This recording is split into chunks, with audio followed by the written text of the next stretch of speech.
الفاتحة إلى روح الشيخ الكبير القطبي الشهير قطب الإرشاد وغوث العباد والبلاد الحبيب عبد الله بن علي بن محمد الحداد صاحب الراتب وأصول مغفر أن الله يغفر لهم ويرحمه لدرجاتهم في الجنة ويعيد علينا من بركاتهم وأسرارهم وأنوارهم وعلومهم ونفعاتهم في الدين والدنيا والآخرة.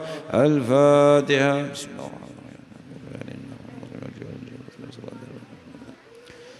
الفاتحة. أن الله يغيث المسلمين ويرحم المسلمين ويفرج المسلمين ويشفي أمراض المسلمين بالعافية ويغزر أمتارهم ويرغس أعصارهم ويكفيهم شر الفتن والبلية والمحن ما ظهر منها وما بطن ويحفظ الحجاج والمسافرين والغزاة المجاهدين من المسلمين في البر والبحر والجو أجمعين. أن الله يسيب السلام يرده إلى أوطانهم سالم غانم من أيانا في خير من عافية وإلى روح والدينا والديكم خاصة والمسلمين عامة. أن الله يتغشى من رحمة والمغفرة وسكنه الجنة. الفاتحة. بسم الله الرحمن الرحيم. الحمد لله رب العالمين. اللهم صل وسلم وبارك على سيدنا محمد وعلى آل سيدنا محمد. اللهم نسألك بحق الفاتحة وبسر الفاتحة وبسر من نزلت من سورة الفاتحة أن تفتح لنا بكل خير وأن تفضل علينا بكل خير وأن تجعلنا من أخي الخير وأن تعاملنا معاملتك لأخي الخير وأن تحفظنا في أديان وأنفسنا وأهلنا أصحابنا وأبابنا أموالنا وأولادنا من كل محنة وفتنة وسن ضالنا كل خير من خير ومعطي كل خير يا أرحم الراحمين يا أرحم الراحمين يا رحمن. وصلى الله على رسولنا محمد وعلى آله وصحبه وسلم. الحمد لله رب العالمين. اللهم إنا نسألك رضاك والجنة ونعوذ بك من سخطك والنار. اللهم إنا نسألك رضاك والجنة ونعوذ بك من سخطك والنار. اللهم إنا نسألك رضاك والجنة ونعوذ بك من سخطك والنار. يا عليم سر منا لا تهتك ستر عنا وعافنا واعف عنا وكلنا. يا عليم سر منا لا تهتك ستر عنا وعافنا وكلنا حيث كنا. يا عليم سر منا لا تهتك ستر عنا وعافنا واعف عنا كلنا حيث كنا. يا الله بها يا الله بها يا الله بحسن الخاتمة. يا الله بها يا الله بها يا الله بحسن الخاتمة. يا الله بها يا الله بها يا الله بحسن الخاتمة. جزا الله على سيدنا محمد صلى الله عليه وآله وسلم خيرا. جزا الله على سيدنا محمد صلى الله عليه وآله وسلم ما هو أهله. جزا الله على سيدنا محمد صلى الله عليه وآله وسلم خيرا. جزا الله على سيدنا محمد صلى الله عليه وآله وسلم ما هو أهله. جزا الله على سيدنا محمد صلى الله عليه وآله وسلم خيرا. جزا الله على سيدنا محمد صلى الله عليه وآله وسلم ما هو أهله. جزا الله عن سيدنا ونبينا محمد صلى الله عليه وعلى آله وصحبه وسلم أفضل ما زاد نبينا عن أمته. الله بها يا الله بها يا الله بحسن الخاتمة. يا الله بها يا الله بها يا الله بحسن الخاتمة. يا الله بها يا الله بها يا الله بحسن الخاتمة. الفاتحة. بسم الله الرحمن الرحيم. الفاتحة. نوينا قراءة البردة المديه مثل ما نواه أسلافنا وشيوخنا ورجالنا وندخل نيتنا في نيتهم وعمل في أعمالهم أخلاقنا في أخلاقهم ونستحضر أرواحهم الطاهرة الزكية في هذا المجلس المبارك. ونسألك اللهم بحق قصيدة البردة ومنشئها وبحق أسرارها وأنوارها وبركتها أن تقضي حاجاتنا وأن تملكنا خير الدنيا والآخرة وأن تذل لنا شعابهما بحقها. ونسألك اللهم بفضلك عميم الواسع السابغ ما تغنينا به عن جميع خلقك إنك على كل شيء قدير وأن تخفينا بها عن عيون الناظرين والطامعين والطاغين وقلوب الحاصلين والباغين كما أخفيت روحها في الجسد يا الله. وأن تشفينا بها كما جعلتها شفاء لمن قرأها ولمن قرأت عليه ألف شفاء وألف دواء وألف بركة وألف رحمة وألف نعمة. وأن ترزقنا قلبا خاشعا خاضعا ضارعا وعينا باكية وبدنا صالحا صابرا ويقينا صادقا بحقه صادعا وتوبة نصوحا ولسانا ذاكرا حامدا وصاحبا موافقا وسنا طويلا فيه خير مستغلا بالعبادة الخالصة وخلقا حسنا وعملا متقبلا وتوبة مقبولة ودرجة رفيعة وامرأة مؤمنة طائعة على هذه النية وكل نية صالحة. وإلى حضرة النبي محمد صلى الله عليه وسلم بسر الفاتحة. أعوذ بالله من الشيطان الرجيم. بسم الله الرحمن الرحيم. الحمد لله رب العالمين مالك يوم الدين. إياك نعبد وإياك نستعين صراط المستقيم صراط الذين أنعمت عليهم غير المغضوب عليهم ولا الضالين آمين. بسم الله الرحمن الرحيم. إن الله وملائكته يصلون على النبي يا أيها الذين آمنوا صلوا عليه وسلموا تسليما. اللهم صل وسلم وبارك عليه وعلى آله. مولاي صل وسلم دائما أبدا على حبيبك خير خلق كلهم صلى الله عليه. من تذكر جيران بذي سلام مجسد دمعا جرى من نقلة بدم صلى الله عليه. محبة الرحوم من تلقاء ماء كاظمة وأمد البرق في الظلماء من عظم صلى الله عليه. فما لعينيك إن كنت تكففا همتا وما لقلبك إن كنت تستفيك يهمي صلى الله عليه. أيحسب الصب أن الحب منكتم ما بين منسجم منه ومضطرم صلى الله عليه. لولا الهوى لم ترك دمعا على طلل ولا أركت لذكر البان والعلم صلى الله عليه. فكيف تنكر حبا بعدما شهدت به عليك عذر الدمع والسقم صلى الله عليه. وأثبت الوزن خدي عبرة وضنا مثل البهار على خديك والعنم صلى الله عليه. صراط ما نهوى فأرقني والحب يعترض اللذات بالعالم صلى الله عليه. يائمي في الحوى العذر معذرة مني إليك والأنصاف فلم تلمي صلى الله عليه. عدتك حالي لا سر بمستترين للوشاة ولدائب منحسم صلى الله عليه. ما حتى النصح لكن لست أسمعه إن المحب عن الأذان في صممي صلى الله عليه. اتهمت نصيح الشيب في عدل والشيب عبعد في نصح عن التهم الله يصلي وسلم دائما أبدا على حبيبك خير الخلق كلهم اللهم صل وسلم وبارك عليه وعلى آله.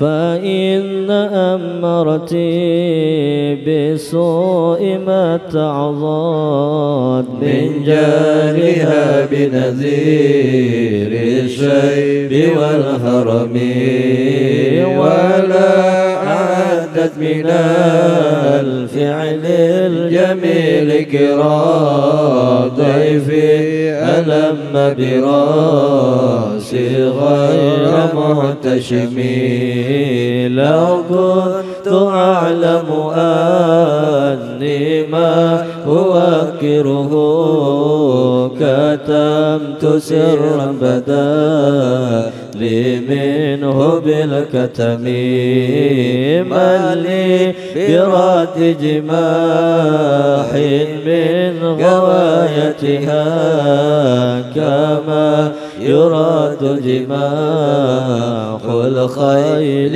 باللجم فلا ترم بالمعاصي كشر شهوتها إن الطعام يقوي شهوة النهم والنفس كالطفل إن تهمل وشاب على حب الرضاء وإن تفتن ينفتم فاصرف هواها وحاذر أن توليه إن الهوى متوال لا يسمي أو يسمي ورائها ويفي الأعمال سائمة وإن هي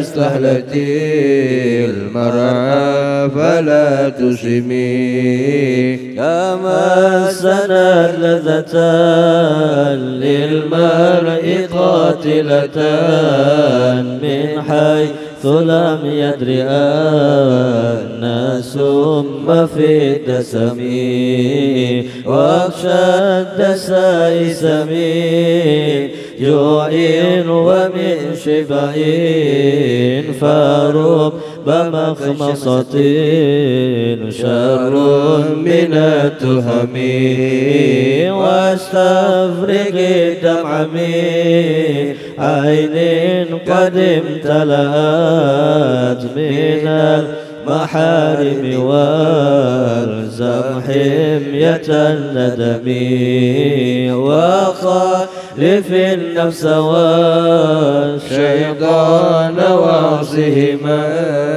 وإنهما محضا كالنزح فاتهمي ولا تطع منهما خصما ولا حكما فأنت تعرف كيد الخصم والحكم أستغفر الله من قول بلا عمل لقد نسبت به نسلا لذي حكم أمرتك الخير لكن ما تمرت به وما استقمت فما قولي لك استقمي ولا تزودت قبل الموت نافلة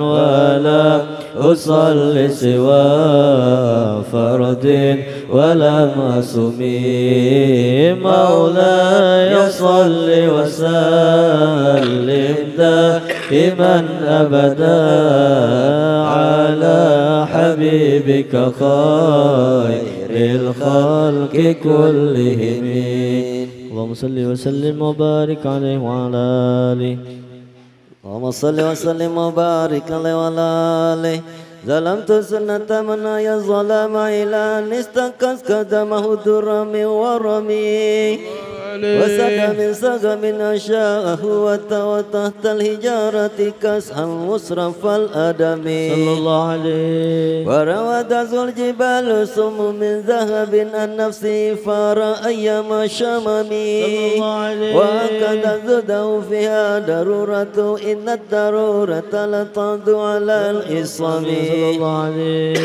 وكيف تنو إلى الدنيا ضرورة من لولاه لم تخرج الدنيا من العدم محمد سيد الكونين والثقلين والفريقين من قرب ومن أجم صلى الله عليه نبينا الأمير النهي فلا أحد أبر في قول لا منه ولا نعم صلى الله عليه هو الحبيب الذي ترجى شفاعته لكل هول من الأهوال مقتحم صلى الله عليه دعا إلى الله فالمستمسكون به مستمسكون بحبل غير منفصم صلى الله عليه فقد نبينا في خلق وفي خلق ولم يدانه في علم ولا كرم صلى الله عليه وكل من رسول الله ملتمس غرفا من البر أو رشفا من التيم وواقفون لديه عند هدهم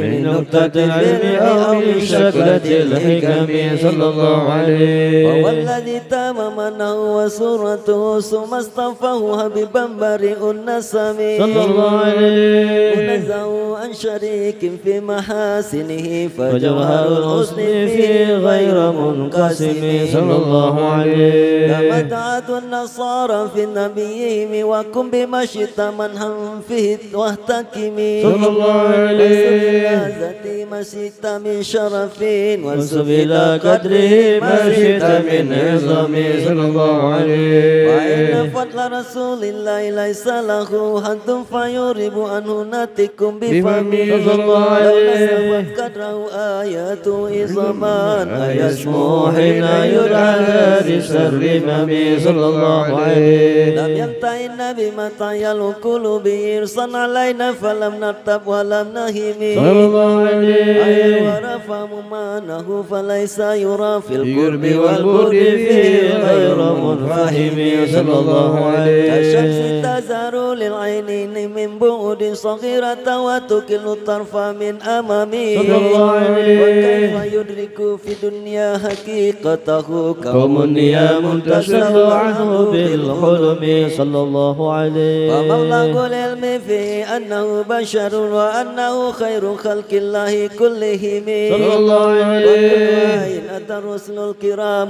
بها فإنما اتصلت من نوره بهم صلى الله عليه وإنه شمس فضل هم كواكبها يزهرن الأنوار للناس في الظلم صلى الله عليه نبي زانه خلق بالحسن مشتمل بالبشر متسم صلى الله عليه. كذار في ترف والبر في شرف والبر في كرم والضر في همم صلى الله عليه. وفرد من جلالته في أشكار حين تلقاه وفي حشم صلى الله عليه. كأنما اللؤلؤ المكنون في صدف المماد نيمانتك منه ومبتسم صلى الله عليه. يبدل تربا دم عظمه طوبى لمنتسك منه وملتزم مولاي صل وسلم دائما أبدا على حبيبك خير الخلق كلهم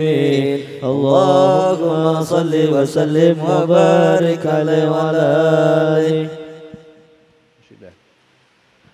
أبانا مولده عن طيب عنصره طيب مبتدأ منه ومقتتم يوم تفرس فيه الفرس أنهم قد أنذروا بحلول البؤس والنقم وبات إيوان كسرى وهو منصدع كشمل أصحاب كسرى غير ملتئم والنار خامدة الأنفاس من أسف عليه والنهر سائر العين من سدمي وساء سوات أن غدت بحيرتها ورد وردها بالغيظ حين ظمي كأن بالنار ما بالماء من بلل حزنا وبالماء ما بالنار من ضرب والجن تهتف والأنوار ساطعة والحق يظهر من معنى ومن كلمة عام والصم فإعلان البشائر لم يسمع وبركة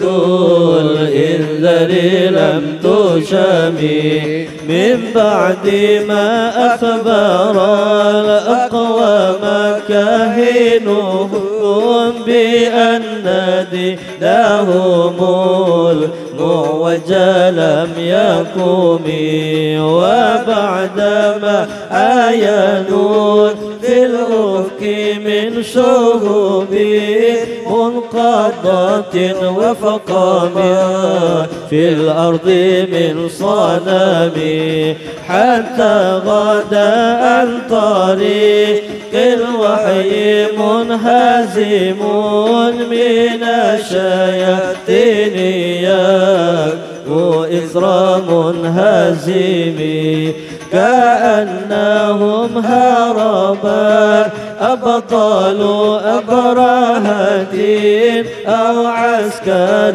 بالحصى من رحتيه رمي نبذل به بعد تسبيح ببطنه ما نبذ المسبح من الشيء ملتقم مولاي صل وسلم دائما أبدا على حبيبك خير الخلق كلهم اللهم صل وسلم وبارك عليه وعلى آله.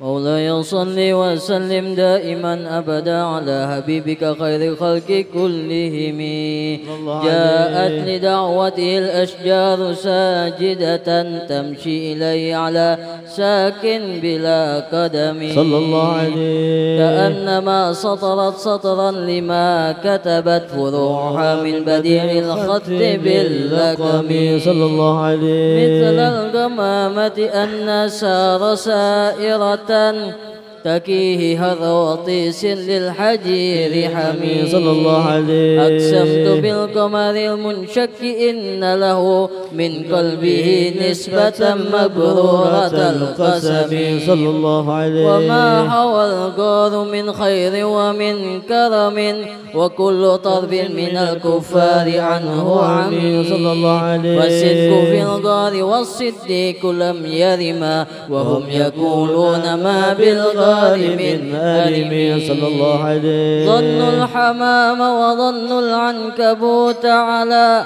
خير البرية لم تنسج ولم تهم صلى الله عليه وقاية الله أغنت عن مضاعفة من الدروع وعن عاد من الأطم صلى الله عليه ما سامني الدهر ضيما واستجرت به إلا ونلت جوار منه لم يضم صلى الله عليه ولا التمست غنى الدارين من يده إلا استلمت الندى من خير مستلم صلى الله عليه لا تنكر الوحي من رؤياه إن له قلبا إذا نمت العينان لم ينم وذاك حين بلوغ من نبوته فليس ينكر في حال محتلم صلى الله عليه تبارك الله ما هو وحي بمكتسب ولا نبي على غيب بمتحم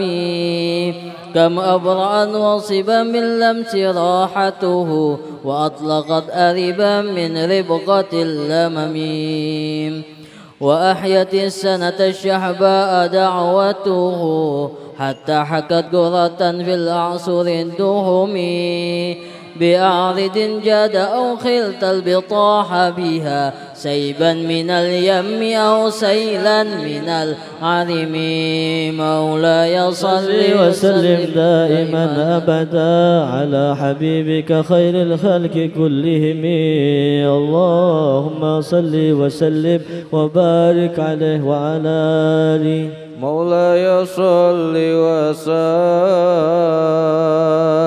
دائما أبدا على حبيبك خير الخلق كلهم دعني ووصفي آية له ظهرت ظهورنا للكرام ليلا على عالمين فالدور يزداد حسنا وهو منتظم وليس ينقص قدرا غير منتظم فمتطول آمل المديح إلى ما فيه من كرم الأخلاق والشيم آية حق من الرحمن محدثة قديمة صفة الموصوف بالقدم لم تقترن بزمان وهي تخبرنا عن المعاد وعن إرمي دمت لدينا ففاقت كل معجزة من النبيين إذ جاءت ولم تدمي محكمات فما تبقين من شبه للإحقاق وما تبقين من حكيم ما حربت قط إلا عدم حرب عدا الأعادي إليها ملكي السلمي ردت بلاغتها دعوى معارضها رد الغيور يدا الجني عن الحرم لها معان كما البحر في مدد وفوق جوهره في الحسن والقيم فما تعد ولا تحصى عجائبها ولا تسام على الإكثار بالسام قرت بها عين غارها فقلت له لقد سفرت بحق لله فاعتصمي إن تتلوها خفة من حر نار لظى أطفأت حر لظى من وردها الشبيب كأنها العود تاب يد الوجوب به من العصاة وقد جاءوا كالحمم وكالصراط وكالميزان معدلتان فالقسط من غيرها في الناس لم يقم لا تعجبا لحسود راح ينكرها تجاهلا وهو عين الحذق الفهم قد تنكر العين ضوء الشمس من رمادين وينكر الفم طعم الماء من سقم مولاي صل وسلم دائما أبدا على حبيبك خير الخلق كلهم اللهم صل وسلم وبارك عليه وعلى آله.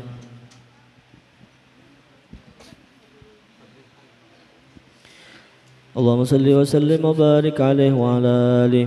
يا خير من يمم العفون ساحته سعينا فوق مطون العينك الرسم ومن هو الآية الكبرى لمعتبرين ومن هو النعمة العظمى لمغتنمين سارت من حرم ليلا إلى حرم كما صدى البدر في داج من الظلم وبنت ترقى إلى أن نلت منزلة من قاب كوسين لم تدرك ولم ترمي وقدمتك جميع الأنبياء بها والرسل تقديم مخدوم على خدمي وأنت تختلق السبع الطباق بهم في موكب كنت فيه صاحب العالمين حتى إذا لم تدع شأوا لمستبقين من الدنو ولا مرقا لمستنمين خفلت كل مقام بالإضافة إذ نوديت بالرفع مثل المفرد العالمين كيما تفوز برؤس أي مستترين عن العيون وسر أي مكتتمين فحزت كل فخر غير مشتركين وجزت كل مقام غير مزدحمين وجل مقدار ما وليت من رطب وعز إدراك ما وليت من نعم بشرى لنا معشر الإسلام إن لنا من العناية ركنا غير منهدم لما دعا الله داعنا لطاعته بأكرم الرسل كنا أكرم الأمم مولاي صل وسلم دائما أبدا على حبيبك خير الخلق كلهم اللهم صل وسلم وبارك عليه وعلى آله.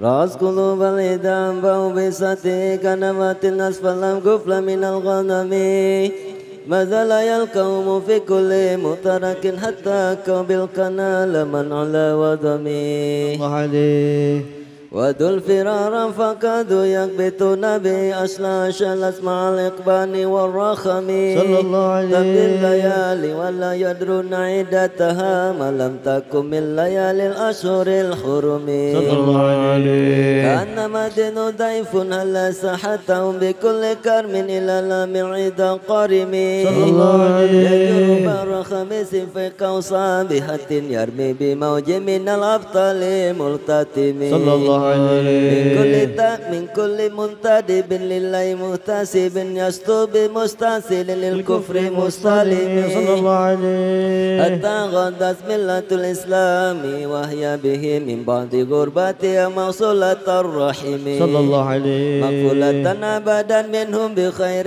أب وخير بعل فلم تيتم ولم تائم صلى الله عليه هم الجبال فسل عنهم صادمهم ماذا رأى منهم في كل مستدم صلى الله عليه وسل نينا وسل بدر وسل أهد أنفس لها اسفل لهم أدهى من الوخم صلى الله عليه المستر البدي خمرا بندم وردات من العدا كل مسود من اللمم صلى الله عليه والكاتبين بسمر الختمة تركت أقلامهم في جسم غير منعجم صلى الله عليه سلاح لهم سمة تميزهم والورد يمتاز بالسماء عن السلام صلى الله عليه تدي إليك رياء النصر نصرهم فتسب زر في الأكمام كل كمين صلى الله عليه كأنهم في ذور الخيل نبت ربان من شدة الحزم لا من شدة الحزم صلى الله عليه طارت قلوب الإدى من باسهم فركا فما تفرق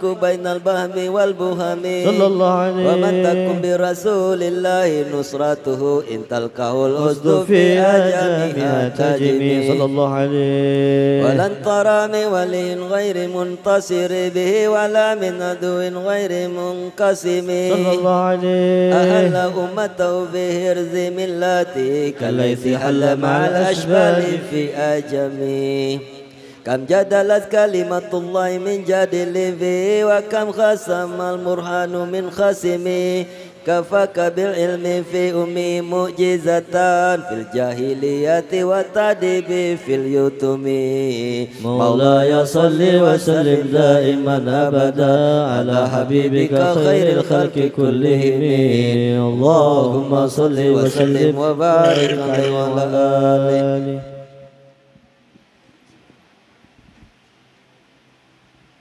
Baca biasa aja.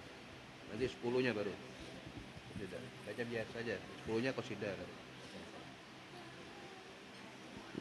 قدمت بمده نستقل به ذنوب نمر مدى في السر والخدم إذ قلدني ما تخشى واكبه كأنني بهما هدي من النعم أتاتك يا سيبا في الهلايتين وما حصلت إلا على الأسم والندم فيا خسارة نفس في تجارتها لم تشتري الدنيا بالدنيا ولم تسمي صلى الله عليه ومن يبي أجل منه بأجل يبله الغبن في بيع وفي سلم صلى الله عليه إن أتي ذنبا فما أهدي بمنتقد من النبي ولا حبل بمنصرم صلى الله عليه فإن لي ذمة منه بتسمية محمدا وهو أوفى خلقي بزمم صلى الله عليه إن لم يكن في معادي آخذا بيدي فضلا وإلا فكل يا زلة القدم صلى الله عليه أسواه الرمى الرجيم كرمه أو يرجع الجار منه غير محترم صلى الله عليه. ومنذ ألزمت أفكاري مدائحه وجدته لخلاصي خير ملتزم صلى الله عليه. ولا يفوت الغنى منه يدا تربت إن الحياة ينبت الأزهار في اللكم صلى الله عليه. ولا مرزارة الدنيا التي تتنفس يد زهير بما أثنى على هرمي مولاي صل وسلم دائما أبدا على حبيبك خير الخلق كلهم اللهم صل وسلم وبارك عليه وعلى آله.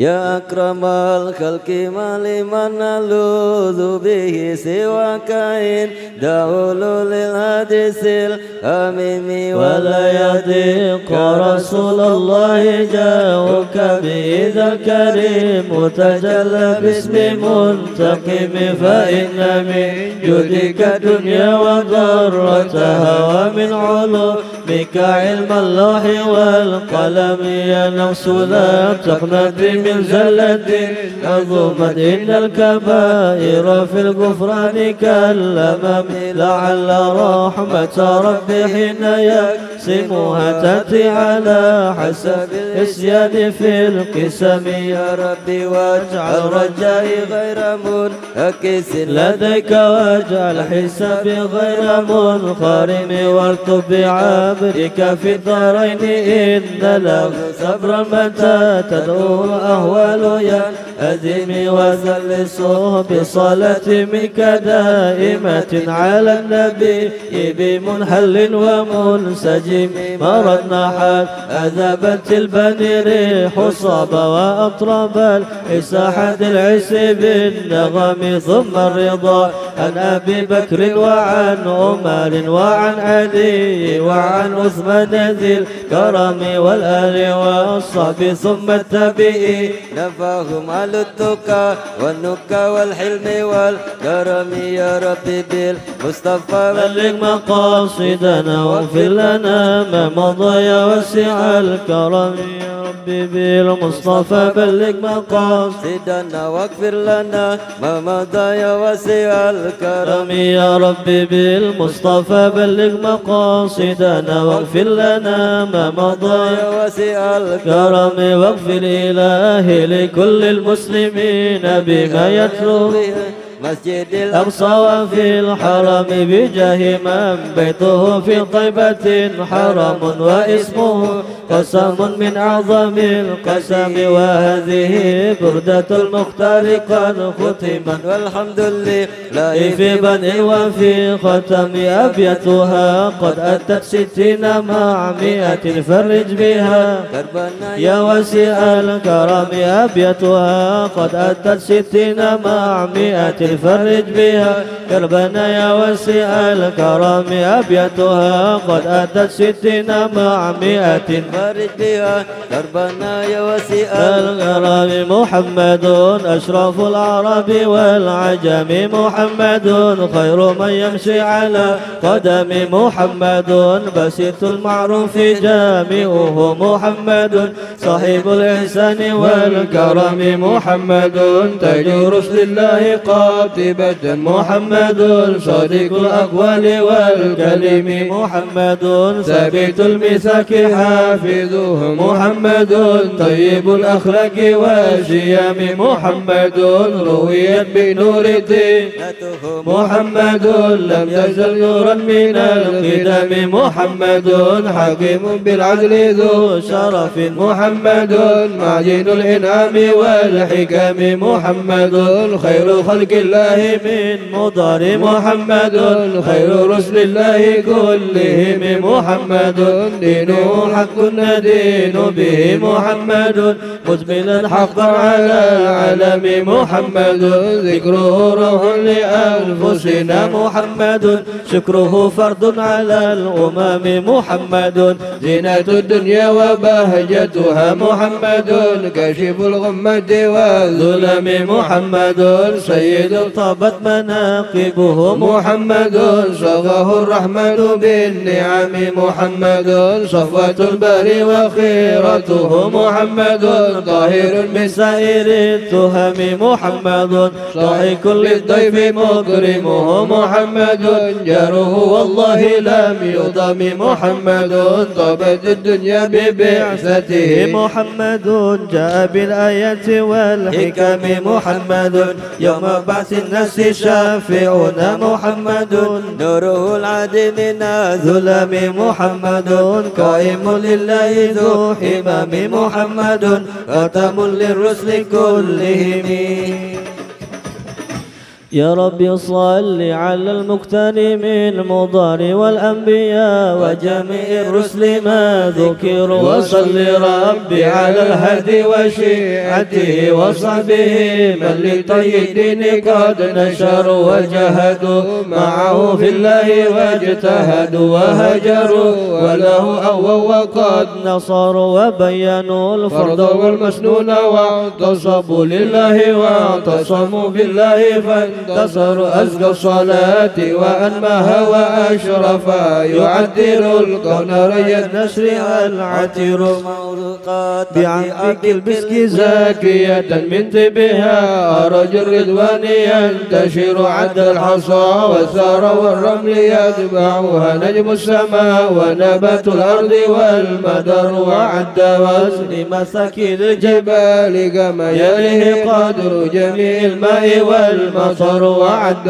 ما حوت الأشجار من ورق وكل حرف غدا يتلى ويسطر والوحش والطير والأسماك مع نعم يليهم الجن والأملاك والبشر والذر والنمل مع جمع الحبوب كذا والشر والصوف والأرياس والوبر وما أحاط به العلم محيط وما جرى به القلم مأمور والقدر وعد نعمائك التي مننت بها على الخلائق مذ كانوا ومذ حشروا وعد مقداره الشم التي شرفت به النبيون والأملاك وافتخروا وعد ما كان في الأكوان ياسا وما يكون إلى أن تبعث الصور في كل طرفة عين يترفون بها أهل السماوات والأرضين أو يضر من السماوات والأرضين مع جبل والفرس والأرش والكرسي وما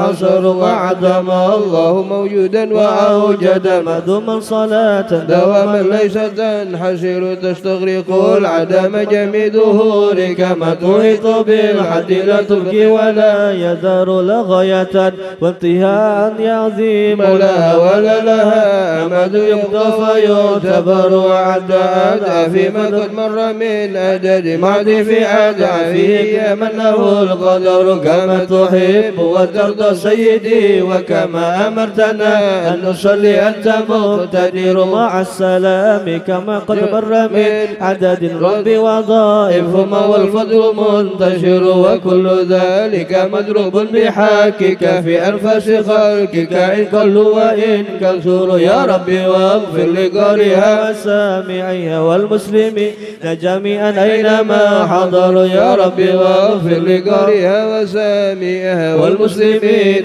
جميعا أينما حضروا يا ربي واغفر لقارئها وسامعها والمسلمين جميعا أينما حضروا ووالدينا وأهلنا وجيرتنا وكلنا سيد للعفو مفتقر وقد أتيت ذنوب لا عداد لها لكن عفوك لا تبكي ولا يذر والهم عن كل ما أبغيه أشغلني والآل وقد أتى خاضعا والقلب منكسر أرجوك يا ربي في الدارين ترحمنا بجاه من في يديه سبح الحجر أرجوك يا ربي في الدارين ترحمنا بجاه من في يديه سبح الحجر الحجر أرجوك يا ربي في الدارين ترحمنا بجاه من في يديه سبح الحجر يا ربي عظم لنا أجرا ومغفرة فإن جودك البحر ليس أسر وقت ديون الله الأخلاق ضائقة والفرج الكرب عنا أنت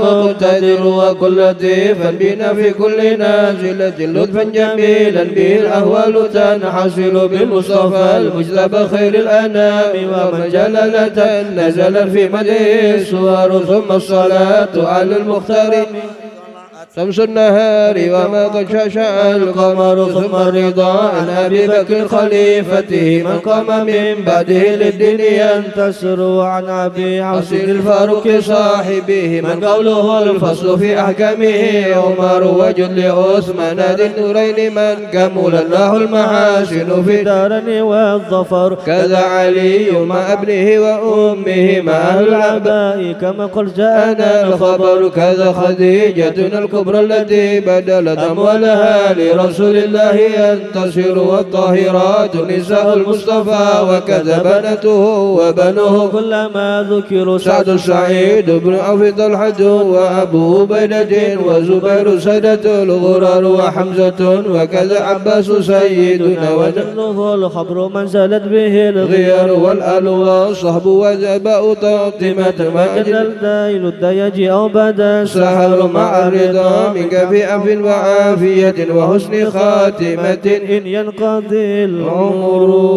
الفاتحة. أعوذ بالله من الشيطان الرجيم. بسم الله الرحمن الرحيم.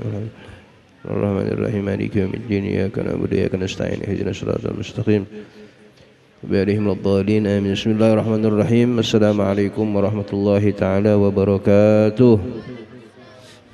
الحمد لله الذي هدانا لهذا وما كنا لنهتدي لولا أن هدانا الله وأشهد أن لا إله إلا الله وحده لا شريك له وأشهد أن سيدنا محمدا عبده ورسوله لا نبي بعده. اللهم صل وسلم على سيدنا محمد صاحب البشرى صلاة تبشرنا بها وأهلنا وأولادنا وجميع مشايخنا ومعلمينا وطلبتنا وطالبتنا من يومنا هذا إلى يوم الآخر. أما بعد. Segala puji bagi Allah Subhanahu wa Ta'ala yang telah mengumpulkan kita di malam hari ini di dalam majelis rutinan kita, ya, dengan harapan mudah-mudahan Allah Subhanahu wa Ta'ala senantiasa memberikan keistiqomahan bagi kita untuk menggapai daripada keridhaan Allah Subhanahu wa Ta'ala, yang mana tidaklah kita hadir di dalam majelis seperti ini melainkan Allah pandang kepada kita dengan pandangan rahmatnya. Dan mudah-mudahan Allah Subhanahu wa Ta'ala sempurnakan nikmatnya kepada kita di dunia, di alam barzah dan kelak sampai di akhirat. Amin ya rabbal alamin. Kemudian kita haturkan salawat dan salam kepada Nabi besar Muhammad sallallahu alaihi wasallam, yang karena berkat Nabi Muhammad lah Allah pandang kepada kita dengan pandangan rahmatnya. Maka kita haturkan salawat dan salam kepada Nabi besar Muhammad sallallahu alaihi wasallam beserta keluarga, sahabat, pengikut dan pecinta beliau sampai hari kiamat. Kami hormati, yang kami muliakan segenap para habaib, anak cucu Nabi besar Muhammad sallallahu alaihi wasallam yang hadir di tengah-tengah kita. Di hadapan kita ada Habib Abdullah bin Tahir, ada Habib Muiz As-Segaf, ada Habib Mustafa Ba'bud, ada Habib Abdullah bin Sahil, dan juga habaib-habaib yang lainnya, Habib Yasir Al-Habsi dan habaib-habaib yang lainnya yang hadir di tengah-tengah kita. Juga yang kami hormati, yang kami ta'zimi, kami cintai para tokoh-tokoh agama, berkhusus guru-guru kita, asatid kita. Ada Ustadz Ahmad Ghazali, ada Ustadz Rajib, ada Ustadz Rif'an, ada Ustadz Furqan, ada Ustadz Khairil Hamid, juga asatid guru-guru yang lainnya yang tidak kami sebutkan namanya satu persatu, namun tidak mengurangi rasa hormat mahabbah kami kepada antum sekalian. Menyambung daripada kajian kita minggu kemarin sampai kepada fikih. Kemarin sudah tauhid, yang mana kita berada di akhir zaman seperti ini. Ya, fitnah sudah bermacam-macam, fitnah yang berseliweran di mana-mana, di medsos, di mana-mana. Maka arahan daripada guru mulia kita Al-Habib Umar bin Muhammad bin Salim bin Hafid itu yang wajib bagi kita mempelajari adalah ilmu tauhid, ilmu fikih dan ilmu tasawuf, dan dirangkum oleh Al-Habib Ahmad bin Zain Al-Habsyi di dalam kitab Risalah Jami'ah. Dan masih banyak daripada kitab-kitab yang mulia yang penuh keberkahan, yang mana insya Allah keberkahannya bisa kita rasakan di dalam kehidupan kita di dunia, kehidupan kita kelak di alam barzah, dan kehidupan kita kelak di alam akhirat. Adapun ilmu tauhid sudah kita pelajari atau yang berkaitan dengan akidah, insya Allah kita masuk ke dalam bab fikih, yaitu di sini diawali al-wudu, ya, wudu, karena setiap kita mau melakukan sholat atau maupun mau mengaji, maka hendaklah diawali dengan berwudu. Maka di sini Al-Habib Ahmad bin Zain Al-Habsyi beliau mengawali di dalam bab fikih ini berkaitan dengan taharah, yaitu dengan berwudu. Yaitu nanti kita belajar setelah kitab ini, insya Allah kita tingkatkan lagi kitab fikih yang berkaitan dengan ilmu fikih di bab-bab yang lebih luas, di bab-bab pembahasan yang lebih luas. Ya, kalau di sini langsung furudul wudu, tapi di dalam kitab-kitab fikih yang lebih luas, lebih menjabarkan yang lebih luas, itu disebutkan berkaitan dengan air. Ya, air terbagi menjadi berapa. Nah, itu nanti dibahas itu insya Allah di pertemuan ataupun di dalam kitab-kitab yang lebih besar di waktu yang akan datang, insyaallah. Mudah-mudahan Allah berikan kita kesehatan, panjang umur, fi taatillah, amin ya rabbal alamin. Maka di sini dibahas tentang wudu, fi furudil wudu atau fi furudul wudu, di dalam fardu-fardunya berwudu. Maka fardu ini adalah sesuatu yang harus dilakukan ketika berwudu. Ya, kalau ketika berwudu harus dilakukan. Kalau tidak dilakukan sesuatu yang di sini disebutkan ini, maka tidak sah wudunya. Kalau sudah tidak sah wudunya, maka bagaimana sah salatnya? Ya, maka hendaklah kita menyempurnakan salat kita dengan menyempurnakan wudu kita.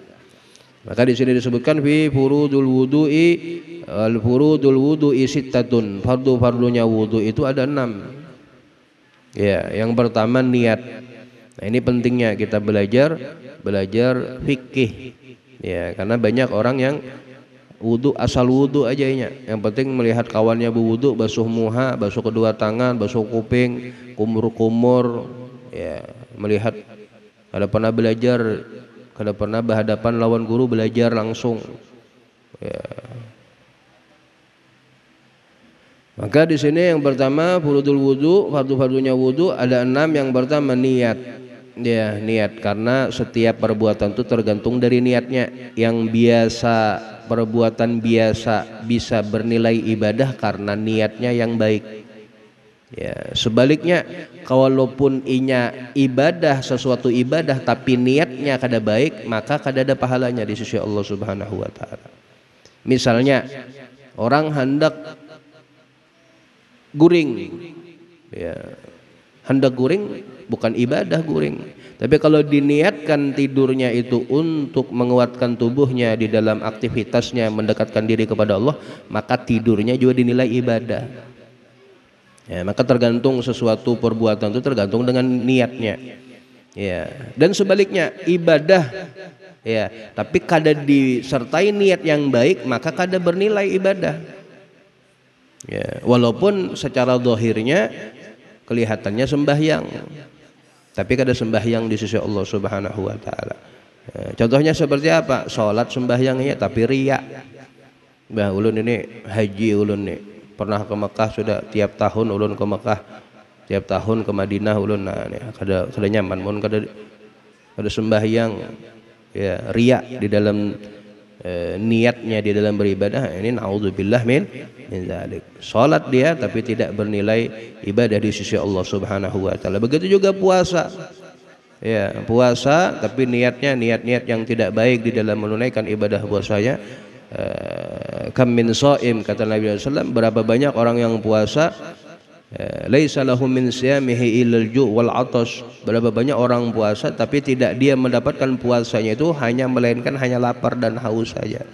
Ya, na'udzubillah min zalik. Mudah-mudahan amal ibadah kita diterima oleh Allah Subhanahu wa taala, dan mudah-mudahan Allah senantiasa membimbing hati kita, membimbing pikiran kita, membimbing seluruh tubuh kita untuk menggapai ridha Allah Subhanahu wa taala, terutama untuk meniatkan niat-niat yang baik.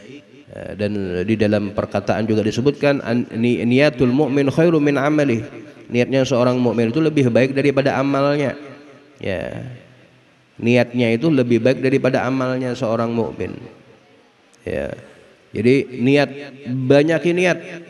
Apalagi di akhir zaman seperti ini. Ya, niat apa? Niat sejauh mungkin.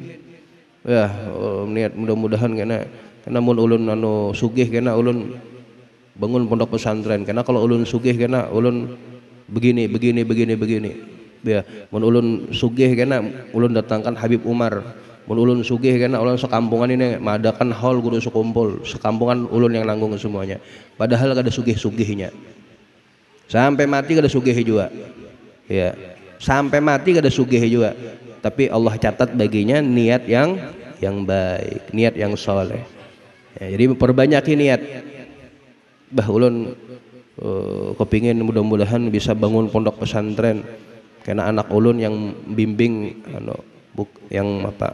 pengasuhnya pondok pesantren. Banyak niat. Walaupun kada sanggup kita buka pondok pesantren, duitnya kada ada, ilmunya juga kada ada juga. Ya, niat ulun mudah-mudahan karena lancar urusan ulun, mudah-mudahan bisa buka majelis di rumah. Ya, harus banyak niat soleh. Ya. Walaupun tidak tercapai niat tersebut, tapi niatnya baik. Jangan hidup ulun ini kayak gini aja sudah, kada ada niat yang baik. Maksudnya niat yang puncak dari segala niat yang luar biasa. Ya. Hidup kita yang kayak gini aja. Ya, hidup tetap kayak gini aja. Tapi dengan niat yang baik, dengan niat yang soleh-solehah, maka Allah catat bagi kita pahala yang luar biasa. Di dalam kitab Syarah Arba'in Nawawi, ya, Syarah Arba'in Nawawi, di situ yang berkaitan dengan niat. Ya, ada seorang orang soleh yang mana inya garing, ya, kada bisa apa-apanya, di atas ranjang aja. Datanglah tamu, ya, berkunjung ke rumah orang soleh tersebut. Maka ujar orang soleh tersebut, kena ulun habis ulun sembuh, kena ini sudah bisa berjalan, kena ulun hendak melakukan ibadah haji, kena ulun hendak bersedekah, kena ulun hendak begini, hendak menuntut ilmu, perjalanan yang jauh begini. Ujar tamu ini biarnya kada bisa apa-apa, di atas ranjang aja, bahayal biar ini hendak keluar kemana-mana, hendak tolak umroh lah, hendak tolak haji lah, hendak menuntut ilmu sejauh mungkin lah, biar hendak begini begitu, itu hayalan biar aja. Ya. Maka pajar orang soleh ini bahwasanya niatnya orang yang beriman itu lebih baik daripada amalnya. Inya garing di atas ranjang, gak ada bisa apa-apa, tapi dengan niatnya yang luar biasa, Allah catat baginya pahala yang luar biasa. Jadi walaupun kita kada berilmu, walaupun kita bukan orang sugih, tapi banyakin niat yang luar biasa. Ulun hendak kepingin buka pondok pesantren, mudah-mudahan sekampungan ini belajar ilmu agama, mengenal Allah Subhanahu wa taala, mengenal Rasulullah SAW, bisa mendekatkan diri sekampungan sesama rinda ini bisa mondok anak-anaknya di pondok ulun kena. Niat yang banyak-banyak, sekalimantan Timur nih kena mondok di pondok ulun, padahal kada bisa duit gesan bangun pondok. Dengan niat yang baik, ya, bahkan di dalam kitab itu juga disebutkan seorang orang beriman nanti di alam akhirat ketika ditimbang amal baiknya dengan amal buruknya, ternyata inya melihat amal baiknya besar, sebesar gunung, ya, luar biasa pahala yang banyak. Maka ditanya lawan Allah Subhanahu wa taala, lihat pahala hajinya, ya, aku nih kan pernah haji, kada pernah ya Allah. Tapi kenapa ini ada catatan haji bian? Oh iya, dahulu ulun pernah berniat hendak tulak haji ya Allah. Hendak berniat, cuma kan ada bisi duit ya Allah. Tidak sampai duit ulun untuk bisa tulak haji, tapi karena niat ulun ini hendak tunaikan haji, maka Allah catat baginya ibadah haji baginya walaupun inya kada pernah tulak haji. Ya, apalagi saudara-saudara kita yang menunaikan ibadah haji, sekarang mereka sedang menunaikan ibadah haji di dalam perjalanannya, mudah-mudahan Allah terima amal ibadah kita dan mudah-mudahan Allah catat kita sebagai tamu-tamu Allah di Baitullah dan ziarah makam Rasulullah SAW dan bisa menunaikan ibadah haji dan umrah berkat Rasulullah SAW. Amin ya rabbal alamin. Banyak niat-niat yang baik, ya, niat-niat banyak. Walaupun kada bisa kita, walaupun kada mampu, duit kada ada, ilmu kada ada, tapi banyak niat. Ya, banyak niat yang luar biasa, karena niatul mukmin khairum min amalih, karena niatnya seorang mukmin itu lebih baik daripada amalnya. Yaitu furudul wudu, niat yang pertama adalah niat. Ya, hadis dalilnya adalah innamal a'malu binniyat, karena setiap perbuatan itu tergantung daripada niatnya. Ya. Dan yang kedua adalah ghuslu wajhi. Ya, yang kedua adalah membasuh wajah, membasuh muka. Ya. Wahadduhu, dan batasan wajah ini, batasan muka ini, min manabiti sya'ri ra'si, dari tumbuhnya ya rambut kepala ya ila muntaha lahyaini wa daqani tulan, ya, itu panjangnya ya dari tumbuhnya rambut kepala hingga akhir kedua rahang dan dagu. Itu batasan rambut, ya. Jadi kalau rambutnya panjang, misalnya rambutnya panjang seperti ini, misalnya ini rambutnya, ya, yang wajib dibasuh apa? Ya batasan kepalanya ini, batasan wajahnya ini, ya, wajahnya ini. Ini yang berkaitan dengan wajah, nanti mengusap kepala, nanti mengusap kepala atau sebagian dari rambut. Basuh wajah. Nah, dari tumbuhnya rambut ini sampai dagu ini diwajib dibasuh. Ya. Kemudian apa? Itu panjangnya, lebarnya ya dari telinga kanan sampai telinga kiri, dari telinga kanan sampai telinga kiri. Ini batasan wajah ini. Ya, dan juga di dalam kitab fikih ya seluruh ciptaan Allah itu lebih panjang daripada lebar. Sesuatu itu pasti lebih panjangnya daripada lebarnya, kecuali wajah. Ya, wajah kita ini lebih panjang lebarnya daripada panjangnya wajah. Ya, panjangnya dari tumbuhnya rambut paling 1 kil aja. Ya, tapi lebarnya muka 1 kil lebih. Ya. Panjangnya segini paling 1 kil, tapi lebarnya lebih panjang lebar daripada kebesaran ciptaan Allah Subhanahu wa taala, yang mana dengan wajah ini kita memandang orang, menghormati orang, memuliakan orang dengan wajah kita. Kemudian yang ketiga adalah ghuslu yadaini ya ila mirfaqaini atau ma'al mirfaqaini, ya, membasuh kedua tangan hingga atau bersama kedua siku. Ya, kalau ilmu fikih ya ila itu ma'a, artinya ma'a, bersama. Ya, ya, membasuh kedua tangan bersama kedua siku. Jadi sikunya juga dibasuh juga. Ya, bukan sampai siku, tapi sikunya juga dibasuh. Ya. Jadi sikunya ini sudah dibasuh. Nah, siku ini wajib dibasuh juga. Ya, bukan sampai siku, bukan basuh tangan itu sampai siku, enggak, tapi sikunya juga dibasuh. Makna ila ini arti daripada ila ini artinya ma'al mirfaqaini. Ya. Ya ayyuhalladzina amanu idza qumtum ila shalah faghsilu wujuhakum wa aydiyakum ilal marafiqi, ya, sampai kedua sikumu, tapi di dalam maknanya itu ma'al mirfaqaini, bersama kedua siku.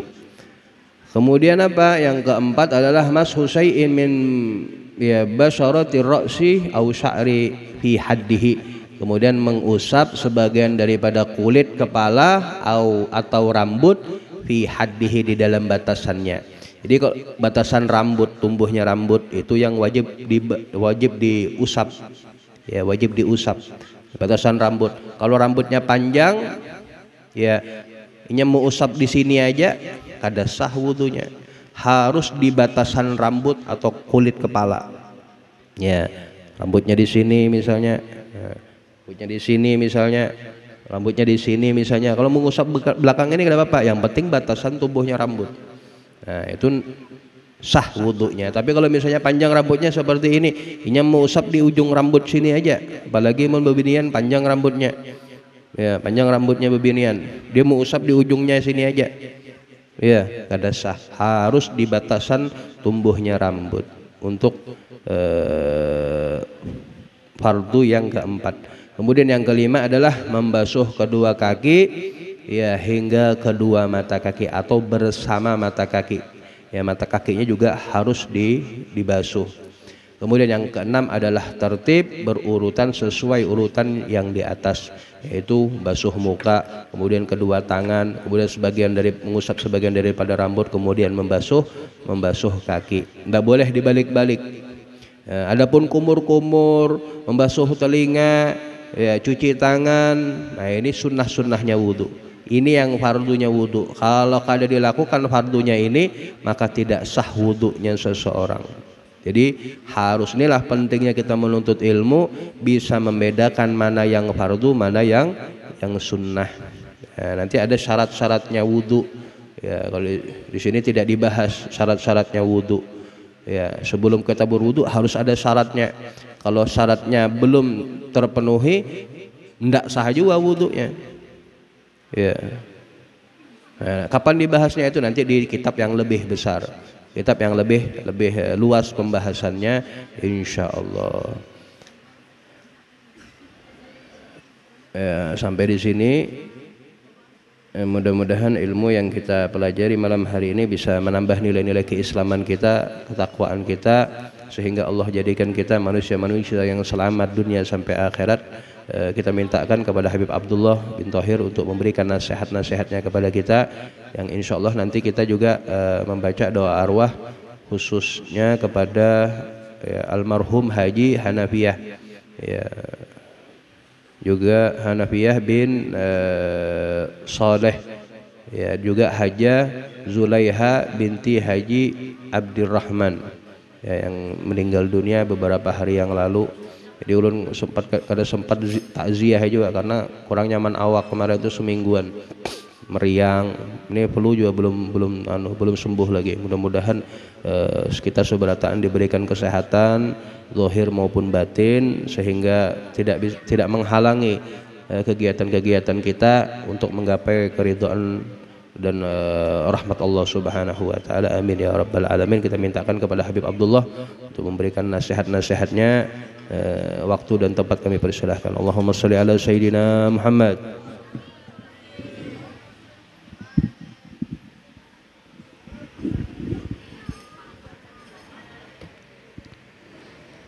Assalamualaikum warahmatullahi wabarakatuh.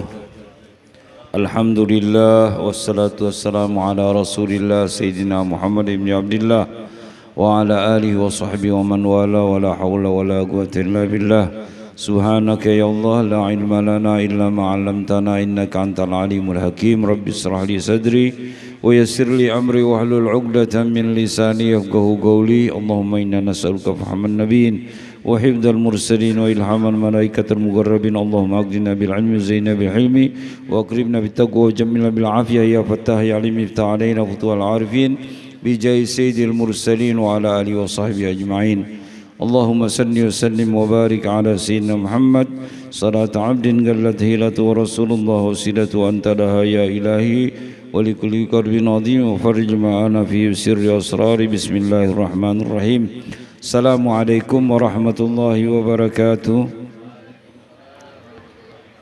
Para habaib yang saya muliakan, wabil khusus sahibul majlis Al-Habib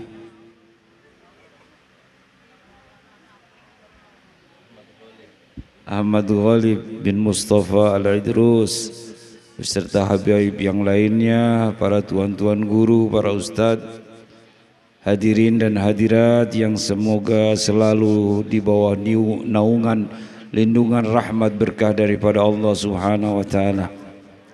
Alhamdulillah atas taufik hidayah inayah maunah pertolongan Allah kita dapat berkumpul menghadiri majelis yang insyaallah yakin hakul yakin pulang dari tempat ini kita sama-sama membawa oleh-oleh keberkahan, oleh-oleh hujah, oleh-oleh bukti tentang kecintaan kita kepada ilmu Allah, tentang niat takarrub kita kepada Allah, niat tentang pendekatan PDKT kita kepada baginda Nabi sallallahu alaihi wasallam. Hadirin yang dirahmati Allah, saat-saat begini saudara-saudara kita, handai taulan kita atau keluarga kita sedang menuju Haramain untuk memenuhi undangan Allah Subhanahu wa taala dengan seruan labbaik Allahumma labbaik labbaik la syarika laka labbaik innal hamda wan ni'mata laka wal mulk la syarika lak. Tapi beberapa saat kita lihat di televisi rame ada yang namanya sweeping. Orang-orang haji yang tidak lewat jalur resmi pada ditangkap semua.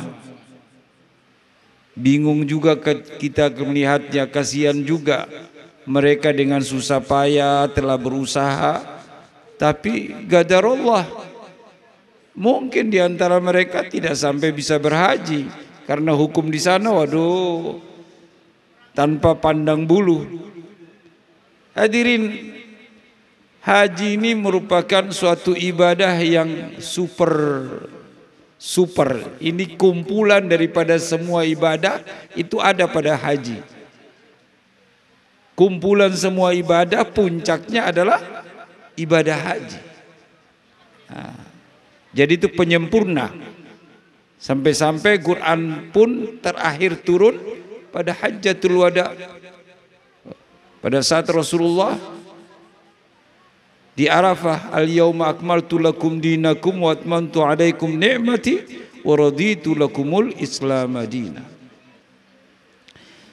Hadirin, di sini Habib ingin memberikan motivasi bahwa dengan melihat situasi dan kondisi sekarang ini yang kadang-kadang mestinya anak baru lahir itu langsung sudah daftar haji.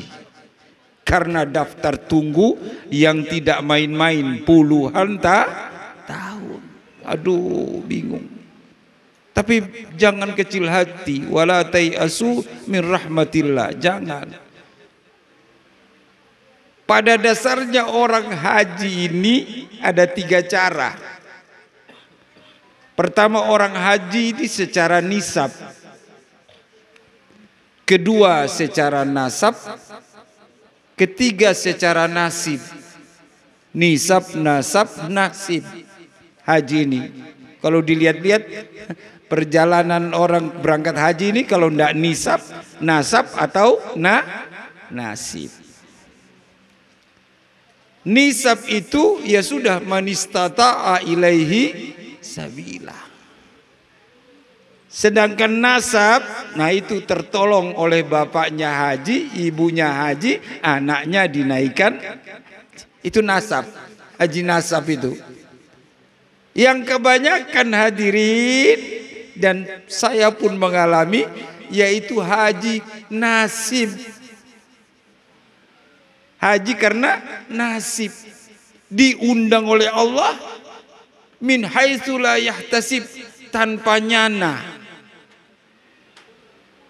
Nah, inilah yang kita yang kelihatan tidak punya syarat nisab, syarat nasab, maka harus kita tawakal Allah. Dengan berangan-angan, dengan Menjadikan apa yang jadi pedomannya? Pedomannya adalah wa may yattaqillaha yaj'al lahu makhraja wa yarzuqhu min haitsu la yahtasib. Ini hadirin. Pada kesempatan ini saya mau berkisah tentang haji saya yang dikatakan sebagai haji bonek. Haji apa? Bonek, bondo nekat. Kisahnya tahun 2004. Ini, supaya ini jadi motivasi pian bahwa jangan kecil hati. Walaupun pian tidak punya uang, tidak punya ini, kalau sudah waktunya Allah undang, tidak ada yang bisa menghalangi.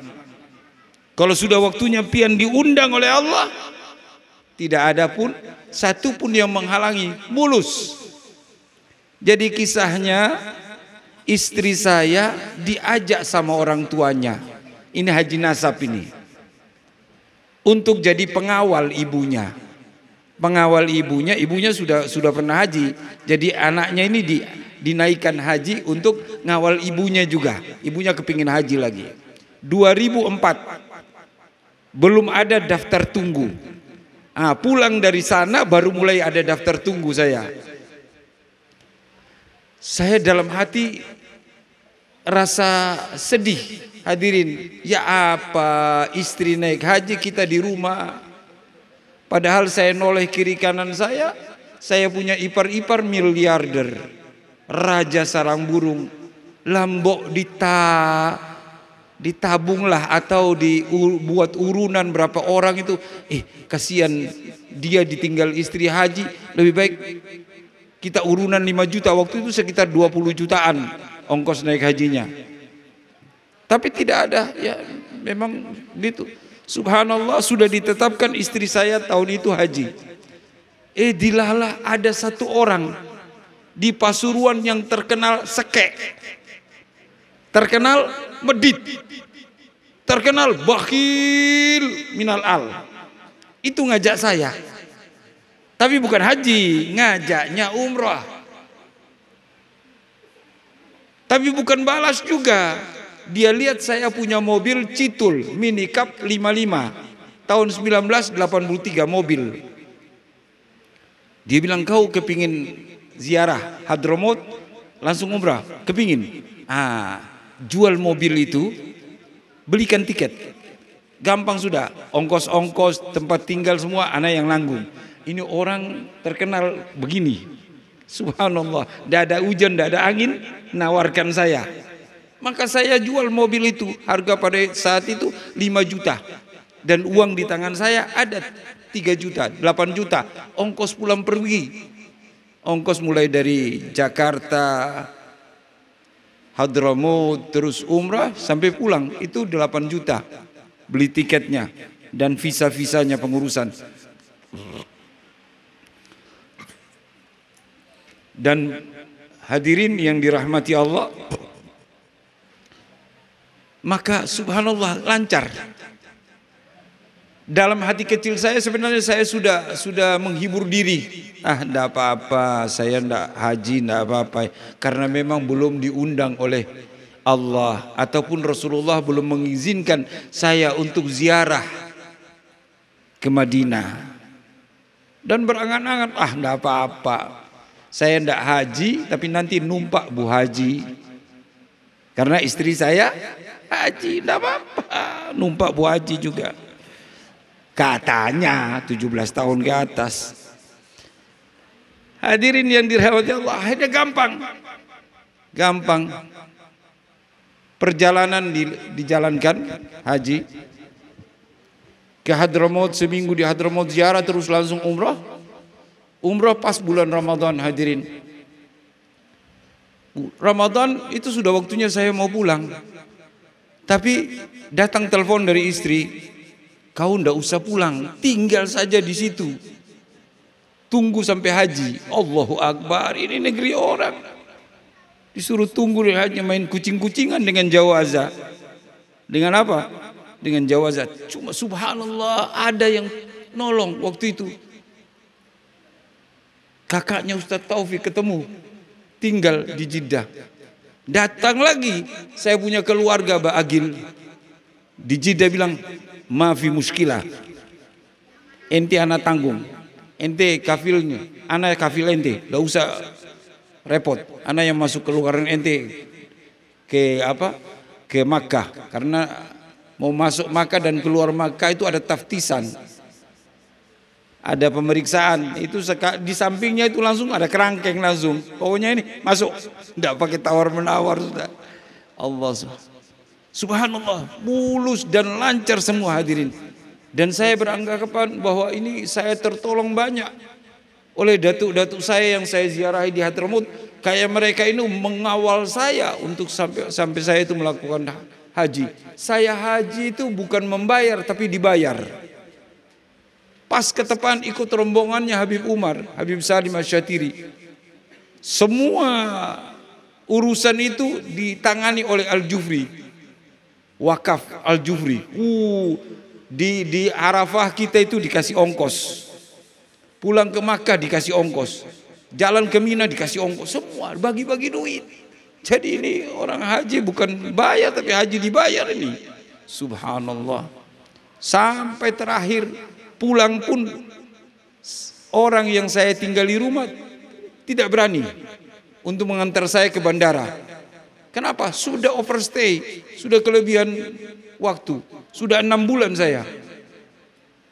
Saya pulang sendiri, jalan sampai di bandara. Pulak balik sih Jawaza itu bagian bandara itu. Lihat saya punya pulak balik kayak orang buta huruf. Ismak. Baca sendiri ismak kau. Baca, ikra sendiri. Subhanallah, pas ketepaan jalan dengan orang-orang Madura, ibu-ibu Madura yang haji-haji bonek juga waktu itu. Ngomel-ngomel si Jawaza pakai bahasa Arab, ibu-ibu Madura jawab dengan bahasa Madura. Bingung. Roh. Pulang diusir kita semua. Pulang ya. Selamat tinggal. Hadirin yang dirahmati Allah, ini sebagai ilustrasi bahwa urusan haji itu mudah. Kalau sudah ada izin Allah, kalau sudah ada undangan Allah. Saya 2003 kemarin itu berangkat umrah diajak bupati, umrah yang kelima. Sampai di Jawaza, itu perempuan yang lihat paspor saya, dia bilang, kau ini bulak-balik ke sini terus. Tiap tahun. Loh, saya bilang saya baru ke sini, kau bilang bulak-balik perempuan. Kapan kau lihat aku di dalam bulak-balik? Subhanallah. Jadi hadirin, ini seperti kisah Abdullah ibnul Mubarak yang mau berhaji dengan tabungannya tapi batal karena menolong orang. Karena menolong orang. Apa yang terjadi? Abdullah ibn Mubarak Allah utus malaikat untuk berhajinya, setiap tahun berhaji. Orang ketemu Abdullah ibn Mubarak berhaji. Kenapa? Karena menolong orang. Jadi itu kenapa kalau orang mau berhaji banyak orang buat tasyakuran. Buat tasyakuran untuk apa tujuannya? Untuk minta ridho, minta doa restu kepada tetangga, sanak famili, handau tolan. Dan juga kenapa? Supaya tetangga-tetangga itu datang tahu. Tetangga saya tidak datang ini kenapa? Apakah kekurangan apa? Jangan kita bolak-balik umrah sedangkan tetangga kita tidak pernah tengok. Kita haji tapi tetangga kita mau mati kelaparan. Diundang supaya kita tahu keadaannya. Kenapa si fulan tidak datang? Disamperin. Nah, ini terjadi di Pasuruan hadirin. Biasa di Pasuruan itu adakan tasyakuran sebelum haji. Nah, dihadiri oleh satu tukang becak. Tukang becak ini kepingin benar, tukang becak kepingin benar haji. Penceramah kasih amalan, barang siapa yang punya niat haji, kepingin haji, tapi kemampuannya tidak mendukung, maka perbanyaklah membaca Allahumma yassir lana ziyarata Makkah wal Madinah. Dipegang sama si tukang becak. Dipegang sama tukang becak. Wiritan sudah jadi wiritan. Tiap pagi mestinya berangkat jam 5, jam 6 pagi itu keluar cari penumpang. Masih duduk wiritan habis sembahyang itu Allahumma yassir lana ziyarata Makkah wal Madinah. Allahumma yassir lana, sampai mangkal istrinya. Gara-gara setoran kepada istrinya ini berkurang. Gara-gara Allahumma yassir, kau ini mau kasih makan aku dengan yassir lana ziyarata Makkah wal Madinah. Tapi tidak peduli hadirin. Subhanallah, Allah mendengar doa ini hamba. Hadirin, ada satu janda sugih, janda sugih, jadi langganannya si tukang becak, ngantar pulang pergi pasar, jemput pulang pergi pasar. Si janda ini mau naik haji, tapi tidak ada muhrimnya. Pengawalnya ndak punya, bingung dia. Siapa yang aku jadikan pengawal ini? Akhirnya pikir, lah kenapa susah-susah aku? Coba minta tolong tukang becak. Minta tolong tukang becak, langgananku orangnya khair. Pada satu kesempatan ini tinggal beberapa bulan lagi ini berangkat haji si janda ini, apa nih? Haji ONH plus waktu itu. Di dalam saat mengayuh becak, si perempuan buka pembicaraan si janda ini. Cak, sampean kepingin haji? Ya kepingin, Mbak. Tapi ya boro-boro haji, makan saja susah. Susah.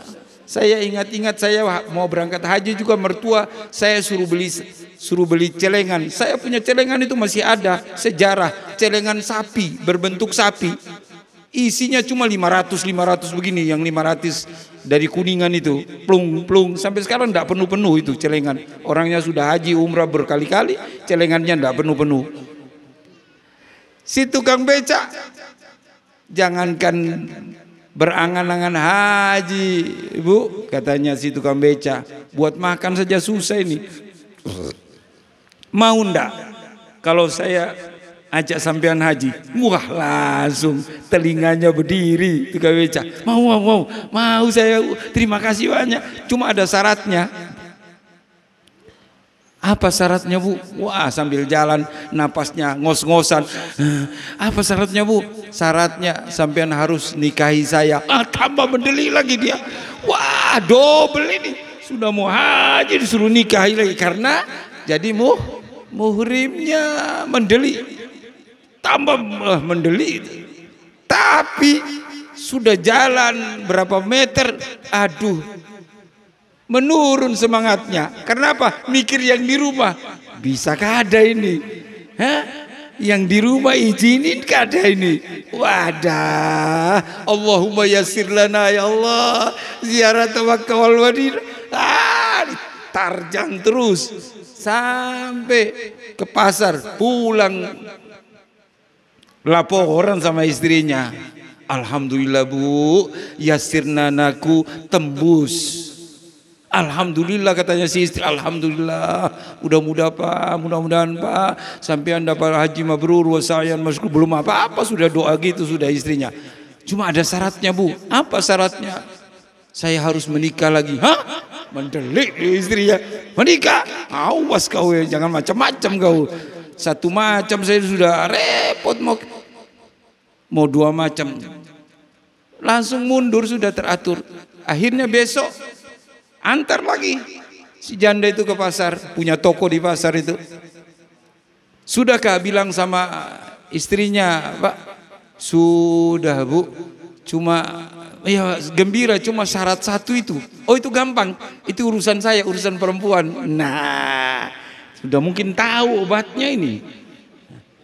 Besok habis apa nih? Saya dijemput ya, Cak. Saya mau ketemu istri sampean. Nah, Besok habis pulang dari pasar ini waktu nyetor ini sudah dekat. Tinggal sebulan lagi pemberangkatan ini, waktu nyetor sudah dekat.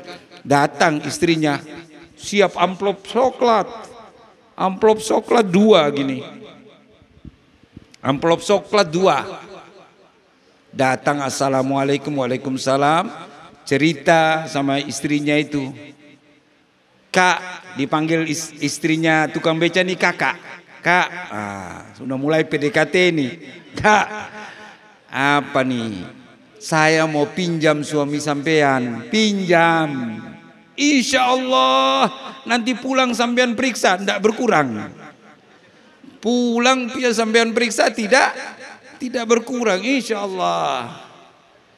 Ini ada sedikit untuk tasyakuran ini, dan ini untuk orang di rumah. Ini untuk tasyakuran, ini untuk orang di rumah. Disodorkanlah amplop coklat tebal-tebal, mendelik. Si istrinya mendelik. Wadah, amblas sudah ini. Imannya tergoncang. Imannya tergoncang ini. Sudah akhirnya pamitan si ini. Mudah-mudahan kakak bisa izinkan saya pinjam saja. Pinjam. Insya Allah nanti saya kembalikan habis haji. Ya, sudah. Pulang. Langsung cepat-cepat masuk kamar. Dibuka, dirobek. Dan telaten. 2 gepok. 100 itu. 1 amplop. 100 1 amplop. 40 juta. 20 juta untuk tasyakuran. 20 juta untuk biaya hidup. Selama ditinggal sama tukang beca kan harus. Sudah akhirnya izin diberikan. Tapi diwanti-wanti sama istrinya, jangan macam-macam kau loh. Aku cuma 1 macam kata suaminya. 1 macam. Subhanallah, setoran pun jalan, nikah pun jalan. Untuk menghalalkan itu nikah jalan. Tetap tukang beca dengan Yasir Lana itu tetap. Jangan sampai putus Yasir Lana ini. Belum berangkat ini, oh Yasir Lana putus. Bahaya, ada halangan nanti di jalan. Akhirnya hadirin, ringkas cerita berangkat. Menjalankan ibadah haji. Manasik sudah selesai, wukuf di Arafah sudah selesai. Sampai tawaf wada. Habis itu, maka si perempuan itu bilang, Cak, antar saya ke toko emas. Antar ke toko emas. Buat apa, Bu? Tenang saja kau. Ini urusan orang perempuan. Urusan orang perempuan. Beli mas-masan. Mulai dari gelang kaki sampai gelang leher. Segala macam. Berapa gram di kiri, berapa gram di kanan, dihitung semua sama istri. Ongkos apa? Ongkos pinjam. Ongkos pinjam. Sampai pulang ke tanah air sudah. Seminggu, 2 minggu tetap di rumah masing-masing. Minggu kedua mulai si perempuan itu keluar datang sambangi kakaknya ini sambil sekaligus mau mengembalikan suaminya. Datang, assalamualaikum, waalaikumsalam, disuguhi cerita ngalor ngidul cerita.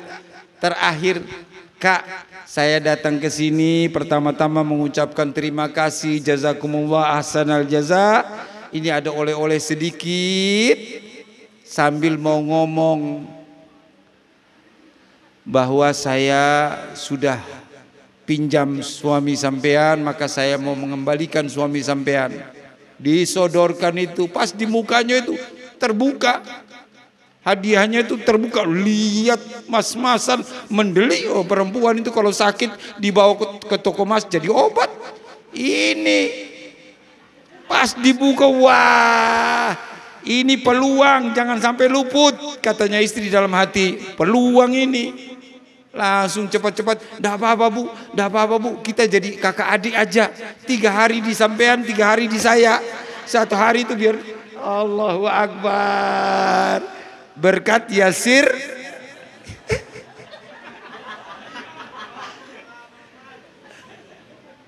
Jadi ini urusan haji, hadirin. Ini orang yang yakin benar dengan amalan bahwa Allah Maha mendengar hambanya.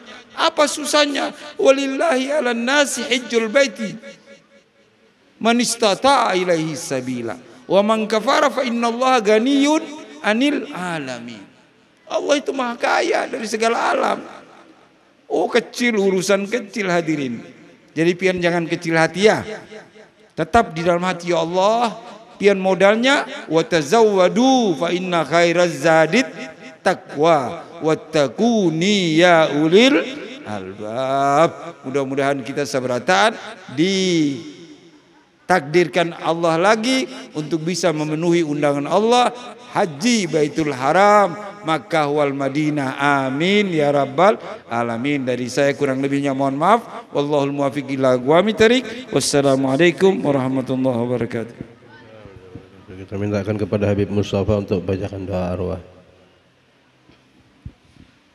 Bismillahirrahmanirrahim. Alhamdulillahi rabbil alamin. Allahumma salli wa sallim ala sayyidina Muhammadin في الأولين والآخرين وصل وسلم على سيدنا محمد في النبيين والمرسلين وصل وسلم على سيدنا محمد في كل وقت وحين وصل وسلم على سيدنا محمد في الملأ الأعلى إلى الدين. اللهم صل وسلم على سيدنا محمد مفتاح باب رحمة الله عدد ما في الملة صلاة وسلاما دائمين بملك الله وعلى آله وصحبه. اللهم اجعل واسر وتقبل وما قرأناه من القرآن العظيم وما قلناه من قول لا إله إلا الله وما قلناه من قول سبحان الله بحمده وما صلينا على حبيبك سيدنا محمد صلى الله عليه وسلم في هذا المجلس مبارك هادية وسيلة ورحمة نزيلة بركة سبيلة نقدم سبب ذلك نهدي إلى حضرة سيدنا وحبيبنا وشافينا قرة عيوننا سيدنا رسول الله محمد ابن عبد الله صلى الله عليه وسلم ثم إلى أرواح آبائه وإخوانه من الأنبياء والمرسلين وأزواج طاهرة أمهات المؤمنين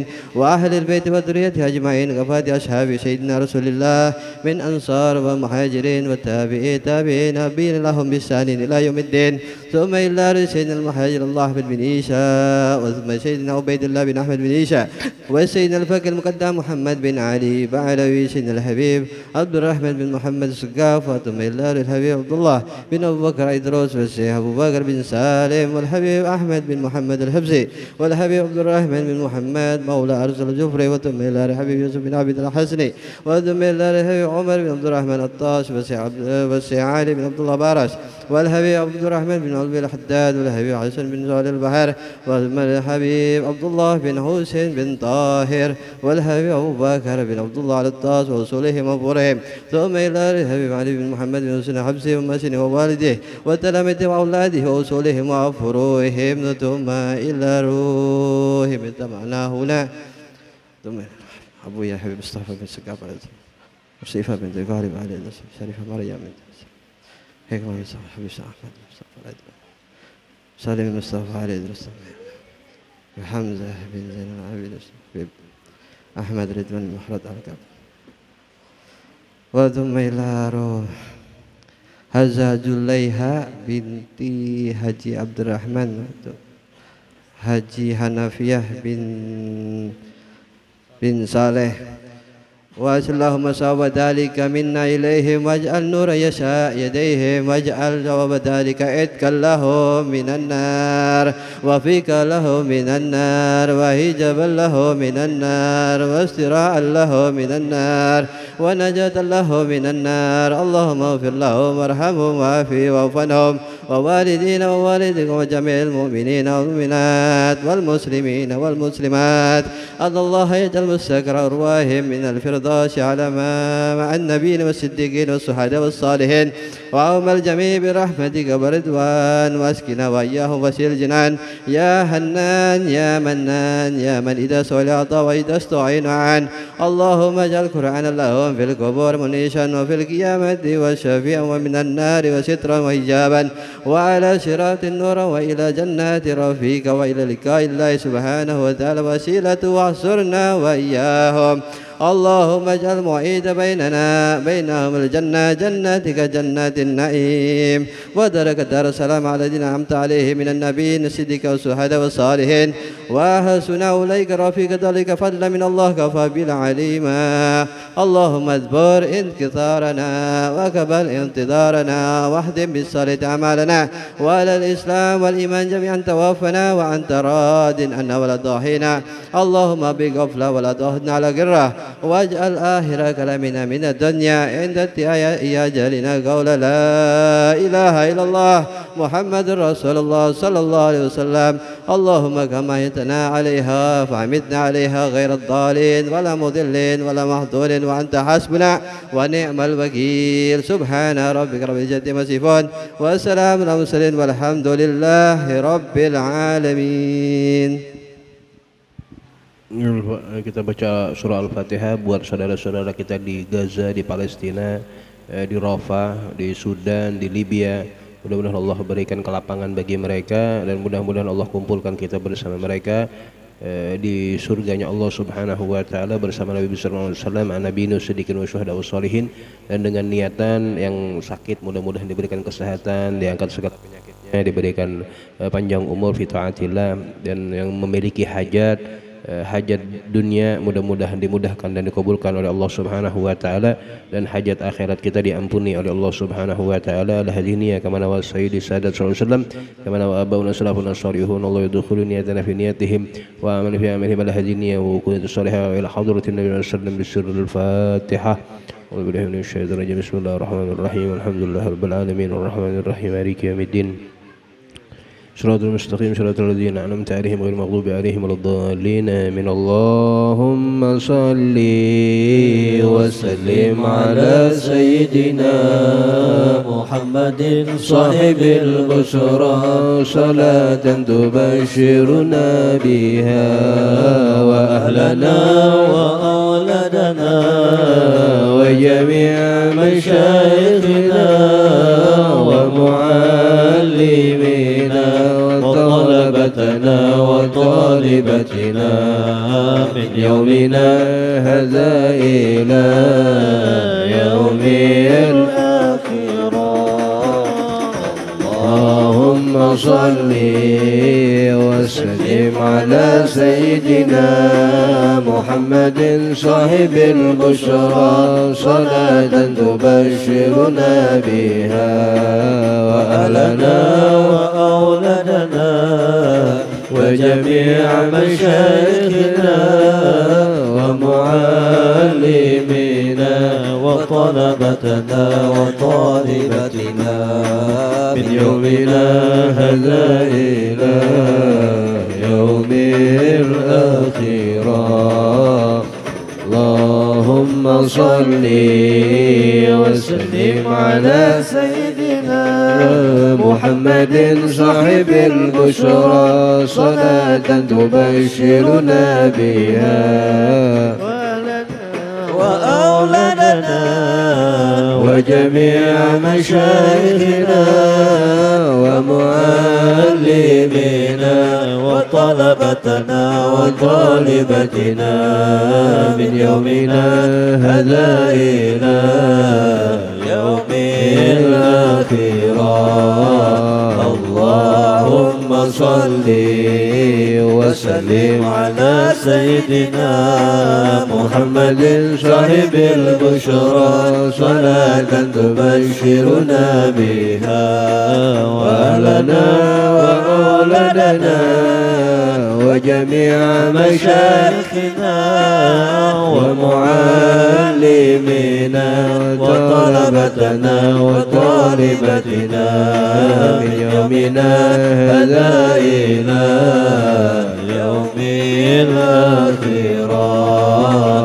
اللهم صل وسلم على سيدنا محمد صاحب البشرى صلاة تبشرنا بها وأهلنا وأولادنا وجميع مشايخنا ومعلمينا وطلبتنا وطالبتنا من يومنا هذا إلى يوم الآخرة. اللهم صل على سيدنا محمد طب القلوب ودوائها وعافية الأبدان وشفيها ونور الأبصار وديائها وعلى آله وصحبه وسلم. اللهم صل على سيدنا محمد طب القلوب ودوائها وعافية الأبدان وشفيها ونور الأبصار وديائها وعلى آله وصحبه وسلم. اللهم صل على سيدنا محمد طب القلوب ودوائها وعافية الأبدان وشفيها ونور الأبصار وديائها وعلى آله وصحبه وسلم. في كل لحظة أبدا للخلق وتنسجنا ترشيه ومداد كلماته. لا إله إلا الله الموجود في كل زمان. لا إله إلا الله الموجود في كل الزمان. لا إله إلا الله المعبود في كل مكان. لا إله إلا الله المعبود في كل مكان. لا إله إلا الله المذكور في كل لسان. لا إله إلا الله المذكور في كل لسان. لا إله إلا الله المعروف بالإحسان. لا إله إلا الله المعروف بالإحسان. لا إله إلا الله الأمان من زوال الإيمان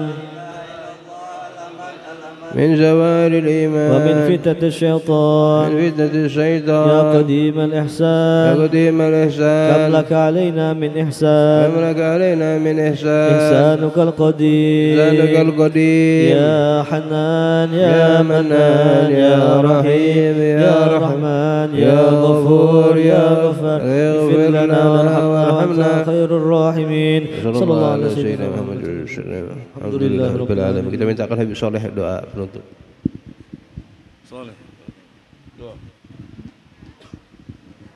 Amin amin ya Allah rabbal alamin. Bismillahirrahmanirrahim. Alhamdulillahi rabbil alamin. Allahumma salli ala sayyidina Muhammad wa ala alihi wa barik wa sallim ajmain. Allahumma rabbana taqabbal minna innaka antas samiul alim wa tub alaina innaka antat tawwabur rahim. Rabbana hab lana min azwajina wa dzurriyyatina qurrata a'yun waj'alna lil muttaqina imama. Rabbana atina fid dunya hasanah wa fil akhirati hasanah wa qina adzabannar wa adkhilna jannata ma'al abrar bi rahmatika ya aziz ya ghaffar ya rabbal alamin. Wassallallahu ala sayyidina wa maulana Muhammad wa alihi wa barik wa sallim ajmain. Da'hum fiha subhanakallahumma wa tahiyatum fiha salam wa akhiru da'hum alhamdulillahi rabbil alamin. Qabbalallahu minkum. Ya karim Allahumma salli ala sayyidina Muhammad